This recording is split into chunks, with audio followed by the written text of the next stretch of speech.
नमस्कार, मैं हूं सौरभ शर्मा। आप देख रहे हैं इंडिया टीवी। आज पूरी दुनिया की निगाहें हैं अमेरिका पर। दुनिया के सबसे बड़े सुपर पावर अमेरिका के राष्ट्रपति जो बाइडेन प्रधानमंत्री नरेंद्र मोदी से मिलेंगे। व्हाइट हाउस में मुलाकात होगी, इसके बाद बैठकों का दौर चलेगा। मोदी अमेरिकी कांग्रेस को संबोधित भी आज करेंगे और उसके बाद स्टेट डिनर भी होगा। व्हाइट हाउस प्रधानमंत्री मोदी के रंग में रंगा हुआ है। तस्वीरें आपके सामने हैं। इस वीडियो में आप साफ देख सकते हैं कल व्हाइट हाउस में कैसे गुजरात की गूंज थी। व्हाइट हाउस में गरबा हो रहा था। प्रेसिडेंट जो बाइडेन और प्रधानमंत्री नरेंद्र मोदी ये मंजर देख रहे थे और ये अपने आप में बताता है कि अमेरिका भारत को अपना कितना करीबी दोस्त मानता है। व्हाइट हाउस में गुजराती रंग और संस्कृति छाई हुई दिखी और आज भी ऐसा ही भव्य नजारा थोड़ी देर बाद देखने को मिलेगा जब प्रधानमंत्री मोदी व्हाइट हाउस फिर पहुंचेंगे और जो बाइडेन से उनकी मुलाकात होगी। आधिकारिक स्तर पर दोनों देशों के बीच बातचीत होगी और इसके बाद प्रधानमंत्री यूएस कांग्रेस को रिकॉर्ड दूसरी बार संबोधित करेंगे। शाम करीब 7:30 बजे व्हाइट हाउस में प्रधानमंत्री मोदी का ग्रैंड वेलकम होगा। यह भारतीय प्रधानमंत्री की स्टेट विजिट है। बहुत कम लीडर्स, वर्ल्ड लीडर्स को अमेरिका में स्टेट विजिट का मौका मिला है। प्रधानमंत्री मोदी के अलावा Winston Churchill, Nelson Mandela, Benjamin Netanyahu ये ऐसे लीडर्स हैं जिन्होंने अमेरिकी कांग्रेस को 2 या 2 से ज्यादा बार एड्रेस किया है। सबसे अहम होगी मोदी और जो बाइडेन की बातचीत। भारत और अमेरिका के बीच कई डील्स होनी है, खासकर डिफेंस डील्स पर मुहर लगनी है। मगर इस मुलाकात के अलावा प्रधानमंत्री का यह दौरा इंपॉर्टेंस पा रहा है तो वजह है आईटी का कारोबार भी। इंफॉर्मेशन इंडस्ट्री के मिशन भारत को बूस्ट और इस पर बात करने के लिए हमारे साथ कॉमर्स और इंडस्ट्री मिनिस्टर पीयूष गोयल इस वक्त जुड़ रहे हैं। देख रहा था आपने अभी ट्वीट किया, विश्व भर में बज रहा है भारत का डंका। निसंदेह जो तस्वीरें हमने न्यूयॉर्क और वॉशिंगटन में देखी हैं वो तो यही बता रही हैं। कैसे आप सर अभी तक देख रहे हैं इस विजिट को? मैं समझता हूं कि बड़ी ऐतिहासिक विजिट है, स्टेट विजिट है, जिसमें माननीय राष्ट्रपति अमेरिका के स्वयं उनके लिए होस्ट करेंगे। स्टेट डिनर भी, बायलैटरल मीटिंग्स में कई अहम निर्णय लेने के अनुमान हैं। साथ ही साथ अंतर्राष्ट्रीय योग दिवस के तहत भी जो यूएन हेडक्वार्टर्स में कल कार्यक्रम हुआ वो अपने आप में नया कीर्तिमान था, Guinness book of world records में गया है। और जो सीईओज ने अलग अलग विषय के ऊपर चर्चा की है उससे साफ दिखाई देता है कि भारत की बढ़ते हुए प्रभाव को, अर्थव्यवस्था के क्षेत्र में भारत के उभरते हुए नेतृत्व को आज पूरा विश्व स्वीकार कर रहा है। इसी के साथ साथ मैं समझता हूँ एक बहुत ज़रूरी बात है कि हमारे देशवासी भी जाने कि यूएस कांग्रेस को बहुत कम ऐसे नेता हैं जिन्होंने 2 बार एड्रेस किया हो, संबोधित किया हो। माननीय प्रधानमंत्री जी को बायलैटरल कांग्रेस के दोनों पक्ष, रिपब्लिकन और कंजर्वेटिव, दोनों ने, डेमोक्रेटिक पार्टी और रिपब्लिकन दोनों पार्टीज ने प्रधानमंत्री नरेंद्र मोदी जी को दूसरी बार कांग्रेस को संबोधन करने के लिए बुलाया। ये कीर्तिमान पहले बड़े उच्च स्तरीय नेता जैसे नेल्सन मंडेला जी को मिला है, पहले विंस्टन चर्चिल को मिला है, बेंजामिन नेतन्याहू को मिला है। और मैं समझता हूँ ये अपने आप में एक बहुत विशेष बात है। इसमें साफ दर्शाता है कि प्रधानमंत्री नरेंद्र मोदी जी जो आज भारत नहीं पूरे विश्व के सबसे लोकप्रिय नेता के रूप में उभरे हैं, इनकी कितनी पूरे दुनिया में आज भारत का कितना डंका बज रहा है उनके नेतृत्व के कारण। पीयूष जी, इस विजिट को लेकर तमाम लोग कह रहे हैं कि ये अपने आप में एक मील का पत्थर है भारत अमेरिका के संबंधों के बीच में और डिफाइनिंग मोमेंट है। जब इकोनॉमिस्ट जैसी मैगजीन लिखती है कि अमेरिकाज न्यू फ्रेंड भारत, तो वो आपसे समझना चाहते हैं ऐसा क्या हो रहा है इस बार या इन दिनों क्या हो रहा है ऐसा भारत और अमेरिका के रिश्तों में कि माना जा रहा है कि इतने गहरे हमारे संबंध कभी नहीं रहे। इसमें 4-5 विषय जुड़े हुए हैं। सबसे पहली बात तो है विश्वसनीयता। माननीय प्रधानमंत्री नरेंद्र मोदी जी ने आज पूरे विश्व के नेताओं के साथ जो गहरे संबंध बनाए, जो आत्मीयता के संबंध बनाए, उसमें एक विश्वसनीयता है प्रधानमंत्री जी के प्रति और उनके कारण भारत के प्रति। उस विश्वसनीयता का एक बहुत अहम भूमिका है इन रिश्तों को इस चरम सीमा पे पहुंचाने के लिए। दूसरी बात है भारत की बढ़ती हुई अर्थव्यवस्था के क्षेत्र में अहमियत। आज हम विश्व के सबसे तेज गति से बढ़ने वाली बड़ी अर्थव्यवस्था के रूप में उभरे हैं। हमारा जो डेमोग्राफिक डिविडेंड है, युवा पॉपुलेशन है, जनसंख्या में अधिकांश युवा वर्किंग एज में लोग हैं और लगभग 30-40 साल तक भारत एक युवा देश के रूप में ही बना रहेगा। तो एक बहुत बड़ी डेमोग्राफिक डिविडेंड और डिमांड का स्रोत भारत बना है। तीसरी बात है भारत का लोकतांत्रिक परंपराएं।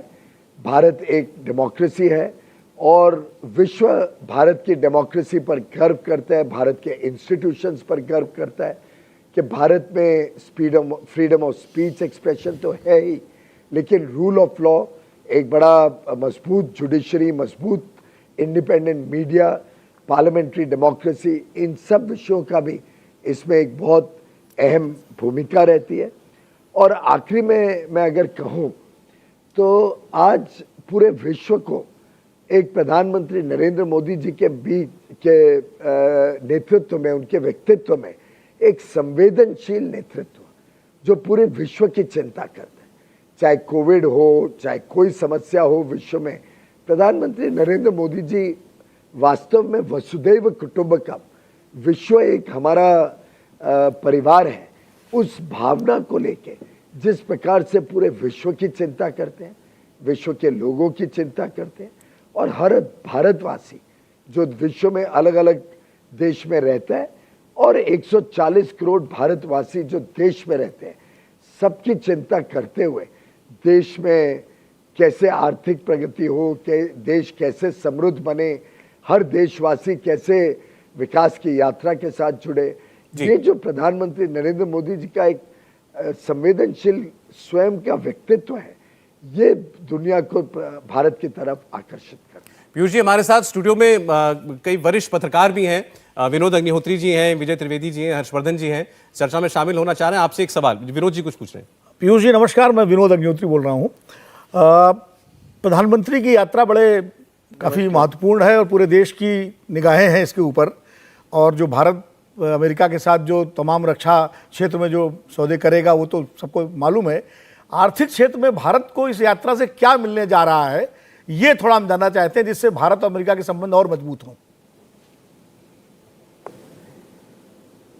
मुझे लगता है इसमें 2-3 चीजें हैं। एक तो एक इंडो पैसिफिक इकोनॉमिक फ्रेमवर्क जिसमें अमेरिका, भारत और कई अन्य देश साथ में मिले हैं, ये एक आर्थिक दृष्टिकोण से कैसे हम सब मिलके जो ट्रस्टेड ज्योग्राफीज है, ट्रस्टेड पार्टनर्स हैं, ऐसे देश जिनके संबंध अच्छे हैं, जो एक दूसरे को के ऊपर विश्वास करते हैं और जो चिंता करते हैं कि विश्व में अच्छे रूल्स के हिसाब से, अच्छे कानून के हिसाब से व्यापार बढ़े, ऐसे कुछ देश मिलके आईपीएफ को आगे बढ़ा रहे हैं। इसी के साथ साथ आर्थिक क्षेत्र में कुछ बड़े निर्णय लिए गए हैं जिसकी जानकारी कल हमें मिलेगी, जब 22 तारीख को अमेरिकी टाइम के हिसाब से बायलैटरल मीटिंग होगी या आज रात को मिलेगी। और उस मीटिंग में जो करार होंगे, उस मीटिंग के दौरान जो निर्णय लिए जाएंगे, उससे भी आर्थिक दृष्टिकोण से भारत को एक रक्षा कवच भी मिलेगा और आगे के लिए निवेश भी आएगा, नए नौकरी और रोजगार के साधन मिलेंगे और हमारी सुरक्षा के संबंध में भी भारत को बहुत लाभ होगा। हम और एक सुरक्षित देश के रूप में और आत्मनिर्भर देश के रूप में और उभर पाएंगे। और आखिरी में जो सीईओज, अमेरिका की बड़ी बड़ी कंपनियों के सीईओज के साथ माननीय प्रधानमंत्री जी के रूबरू चर्चा हुई है, उससे भी संकेत अच्छे मिलते हैं कि बड़े बड़े कंपनियों के सीईओज भारत के प्रति काफ़ी आकर्षित हैं, भारत में निवेश करना चाहते हैं। कल आपने एलोन मस्क की बातें सुनी, उन्होंने तो कहा कि I am a fan of prime minister Modi. उन्होंने ये भी बताया कि भारत में जो संभावनाएं हैं, India has more promise than any other large country. Bharat की संभावनाओं के ऊपर उन्होंने अपना समाधान, उनका विश्वास जताया और कहा कि मैं काफ़ी उत्साहित हूँ भारत के साथ मेरे व्यापार और मेरे कारोबार के संबंधों के बारे में। भविष्य में हम संबंध भारत के साथ बढ़ाना चाहते हैं और भारत के साथ और निवेश और व्यापार करना चाहते हैं। जी, हालांकि कांग्रेस पार्टी ने उस पर रिएक्ट ये कह के किया कि उनको तो अपनी गाड़ी बेचनी है, तो वो तो यही कहेंगे। विजय त्रिवेदी जी कुछ कह रहे हैं। पीयूष जी नमस्कार, विजय त्रिवेदी बोल रहा हूं। आज जब रात को हिंदुस्तानी समय से 12:30 बजे यूएस कांग्रेस को प्रधानमंत्री संबोधित कर रहे हैं और दुनिया की दो मजबूत डेमोक्रेसी एक साथ मिल रही हैं, तो इसमें यूएस कांग्रेस में प्रधानमंत्री का क्या मैसेज होगा दुनिया को, पहली बात। और दूसरा, आप आर्थिक क्षेत्र को बहुत अच्छे से समझते हैं और बहुत सारे मित्र आपके दिल्ली में बैठे हैं जो ये समझा रहे हैं कि जो इकोनॉमी की बात आप कर रहे हैं, इकोनॉमी तो एक्सपोर्ट से मजबूत होती है, इंपोर्ट से नहीं। और हमारी जो सारी डील्स हो रही हैं वो इंपोर्ट की हैं, तो वो सब लोग माल बेच रहे हैं, हमारी इकोनॉमी कैसे मजबूत हो रही है, थोड़ा सा इस पर ज्ञानवर्धन करें। मुझे लगता है कि बड़े दुर्भाग्य की बात है कि कांग्रेस हर विषय को पॉलिटिसाइज करती है, जैसा सौरभ जी ने अभी बताया। और जब विश्व में भारत की बात हो तो हमारा तो बहुत पक्का मानना है, और मेरे ख्याल से बाकी भी साधारणतः विपक्ष की पार्टियां इस बात को बहुत अहमियत देती हैं कि विदेश में भारत की आवाज़ एक हो और भारत एक स्वर में भारत के लोगों की बात करे। रही बात कांग्रेस के संदेश की, मुझे लगता है प्रधानमंत्री नरेंद्र मोदी जी को आज एक विश्व स्तरीय नेता माना जाता है। मेलोनी, इटली की प्राइम मिनिस्टर हर एक्सेलेंसी मिस मेलोनी ने कहा he is the most loved leader of the world, सबसे ज़्यादा लोकप्रिय नेता है दुनिया में। और अभी अभी जो हमने यूएन में देखा वो साफ दर्शाता है कि भारत की जो भावना है वसुधैव कुटुंबकम की, the world is one family.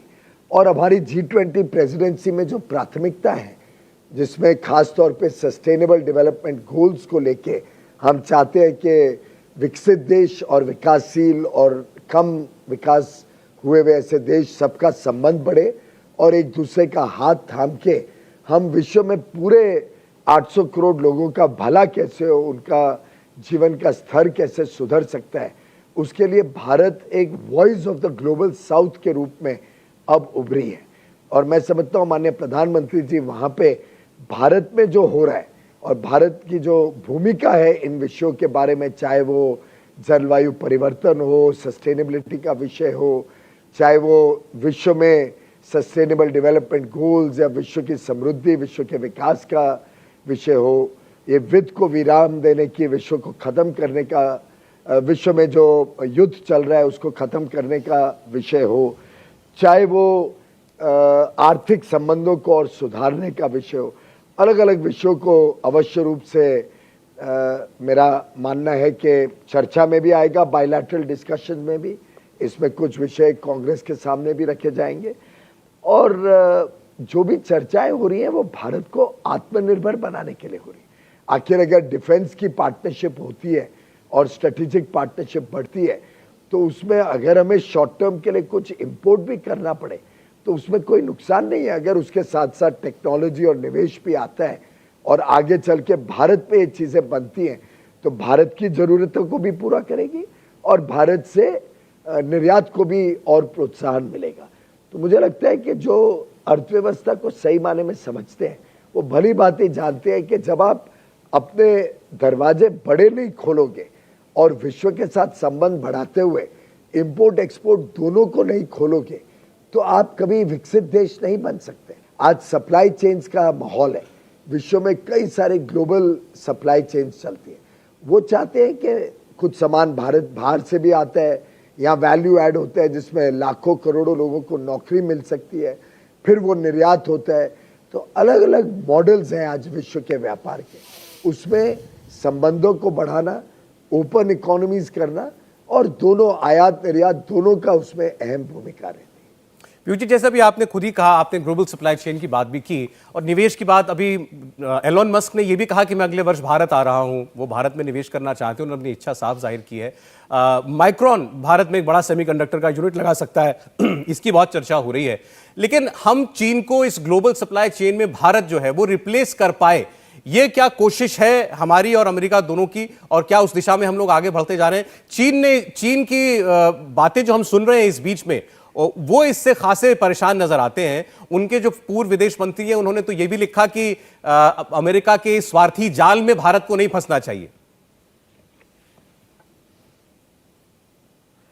ऐसा है कि आईपेफ जो इंडो पैसिफिक इकोनॉमिक फ्रेमवर्क है, वो भी साधारणतः रेजिलिएंट सप्लाई चेन्स कैसे समृद्ध हो, मजबूत हो, उसके विषय में आईपेफ में भी काफ़ी चर्चाएं हो रही हैं, जिसमें यूएसए भी है, भारत भी है और कई और देश हैं, जापान है, जैसे कोरिया है, कई देश मिलके हम सप्लाई चेन्स आपस में कैसे और सुधारें बढ़ाएं, उसकी चर्चा हो रही है।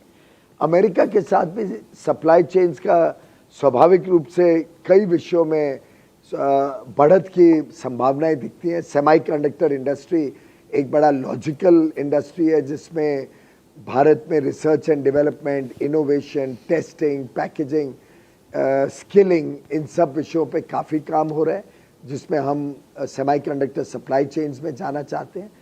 आपने देखा एप्पल कंपनी काफ़ी बड़े मात्रा में आज एप्पल फोन्स भारत में बना रही है, उसमें भी कई पार्ट्स बाहर से आते हैं सप्लाई चेन के तहत, यहाँ फ़ोन बनते हैं और यहाँ से फिर पूरे विश्व भर में जाते हैं। लेटेस्ट मॉडल एप्पल का तो उन्होंने भारत में ही बना के लॉन्च किया। तो ऐसे कई अलग अलग इंडस्ट्रीज़ हैं जिसमें सप्लाई चेन्स में भारत एक बहुत अहम भूमिका निभाएगा। इलॉन मस्क की कंपनी टेस्ला आज भी लगभग 8,000 करोड़ के इलेक्ट्रिक व्हीकल्स के पार्ट्स भारत से इंपोर्ट करती है अमेरिका में। तो भारत से निर्यात होता है जो चीज़ें इलेक्ट्रिक ऑटोमोबाइल में जाती हैं। तो भारत ऑलरेडी सप्लाई चेन्स में एक हिस्सा है। हम चाहते हैं कि हमारा हिस्सेदारी और बढ़े और उसी से फिर भारत में एक सस्टेनेबल एनर्जी फ्यूचर, नवीकरणीय ऊर्जा के साथ, एक जलवायु परिवर्तन के साथ जो लड़ाई में हम अहम भूमिका निभा रहे हैं, उसकी भी सप्लाई चेन में भारत का एक बड़े हिस्सेदारी के लिए हम प्रयत्न कर रहे हैं। पीयूष जी, बहुत धन्यवाद आपके समय के लिए, और आपने इस विजिट के मायने हमारे दर्शकों के लिए बताए, क्यों ये महत्वपूर्ण है और क्यों वाकई में एक मील का पत्थर है। बहुत धन्यवाद सर आपका।